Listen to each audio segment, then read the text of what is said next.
So I have to admit, I really haven't been watching much anime recently. The main reason being that there just really isn't much coming out right now. Like, I have Villainess, Tower of God, and Descendants of a Bookworm, but that's about it.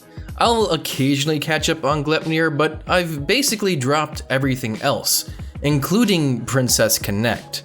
Oh yeah, and I am still watching Kaguya-sama Season 2, I can't forget about that. Look, I'm gonna be real with you guys, this season of anime is kinda slow. Like, we got Tower of God being the sort of big hype show, but even that one's slowing down quite a bit.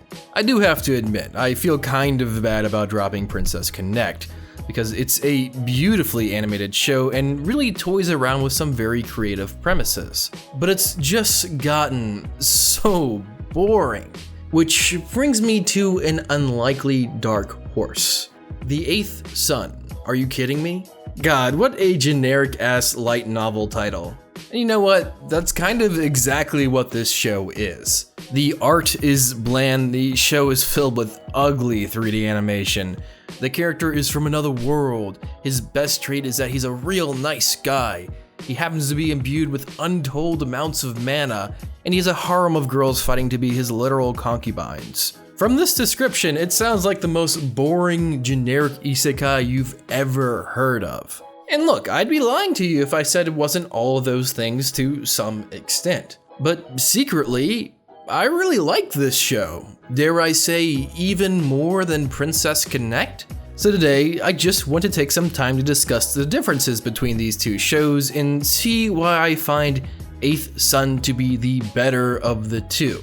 First, a quick synopsis. Oh yeah, and spoilers for like 90% of all isekai in existence. The show follows Shingo, or now known as Wendilion von Benno Baumeister.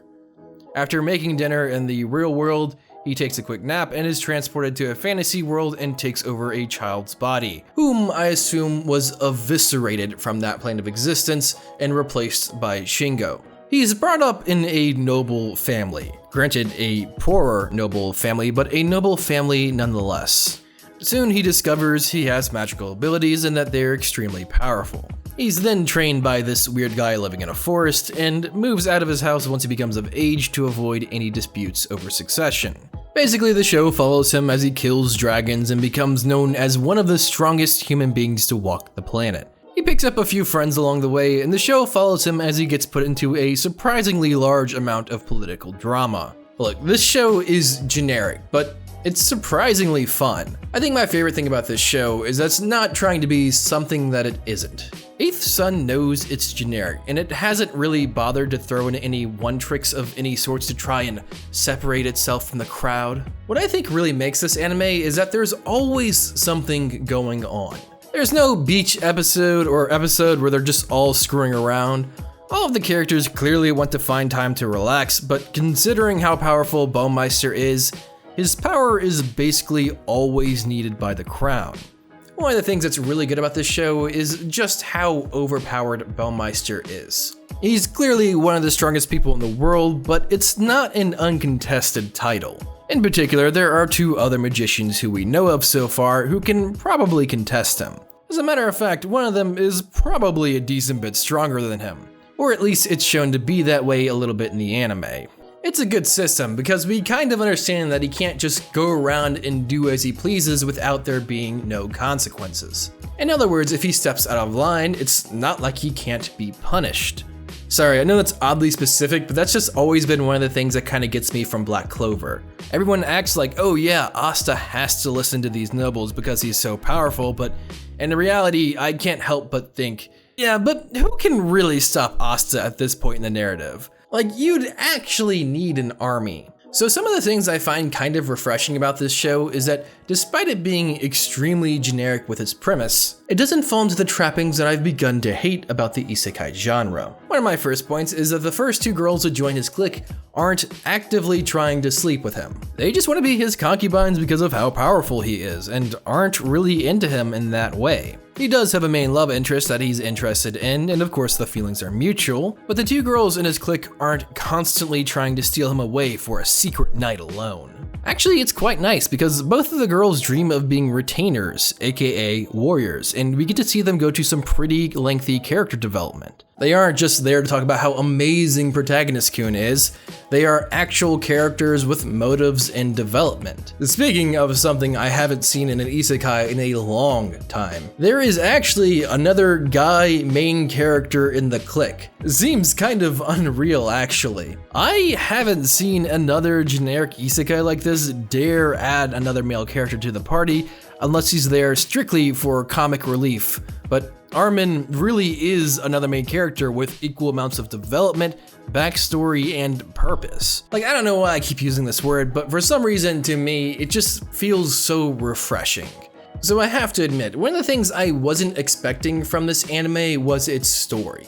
I was expecting generic dungeon crushing and power fantasy, but that's not really the case. The show does have some power fantasy, but oddly enough, it's mostly a political drama. Yeah, it kind of caught me out of left field too, but damn, it works. The major problem following our protagonist is the unusual circumstances of his upbringing in a lower-class noble family, only to then surpass his family's title despite not being the heir. So the show's main drama comes from his eldest brother trying to maintain power over his family's estate, while the crown wants Bowmeister to take it over with his new title, while the protagonist himself just doesn't want to step on anyone's toes. It's kind of like Game of Thrones light. It's a surprisingly rich and complex world that I can't help but get invested in, and frankly, it just keeps me coming back every week. Look, I do want to clarify though, I really don't want to oversell this anime. It's good, but it's not stellar. I think my biggest issue with this show is that when this guy takes over this kid's body, he just kind of starts acting like a kid. Like, even in situations where no one is watching, he still acts like a child. Also, isn't he like 30 when he's brought over to the new world? Like 25 at best. So doesn't that mean at 15, since he took over the kid's body at roughly 5, that he's 35 and his soon-to-be wife is 15? I mean, I know it's not super unusual for the incredibly rich, or if it was back in that time period, but come on, this guy should be at least a little bit weirded out by that. I just think that this is one of those isekai anime that would have been better off being exclusively a fantasy anime. Like, him being from another world doesn't really affect the plot in any meaningful way, and frankly, that would have been kind of an easy fix to all the previous problems I complained about just a minute ago. Look, Eighth Sun is a surprisingly good anime. I genuinely expected nothing from this anime, so when I got something, I was pleasantly surprised. I find it kind of hard to believe that out of all the anime I dropped this season, this wasn't one of them. So if you guys are looking for a solid isekai that's easy to watch, go watch Eighth Sun, Are You Kidding Me? Probably the worst named anime of the season. Hey guys, thank you for watching. I hope you enjoyed the video. I realized I forget that I'm also still watching Sing Yesterday for Me, but I have some strong opinions about that show that will be in a video sometime in the future. Also, I didn't really bring up my point now that I'm like concluding the whole video. This part isn't even like scripted. I didn't talk about Princess Connect at all. I'm really bad about doing that sometimes. I guess my main point with that is that Princess Connect didn't really have any like moving parts. It just felt so slow and it would never pull me in, and all the characters were never really going for a goal or had any sort of objective. It just really felt like a bunch of characters lazing around doing nothing, and it just drove me up the wall. It was so boring. I mean, it's a gorgeously animated show, but I was just so annoyed with how boring and slow it was, and then this show, which is just way worse in animation, and the characters are generic and all this other shit, just happened to be that much more engaging, and that's kind of the big difference between those two shows and why I'm watching Eighth Sun and not watching Princess Connect. That was unscripted. Damn, man, maybe I should stop scripting my videos. I'm getting better at this shit, aren't I? Either way, a huge thank you to my patrons. You guys are my heroes. Please make sure you guys share, like, comment, and subscribe. This is Manime Matt. Make sure you guys stay, man, and go watch that goddamned anime.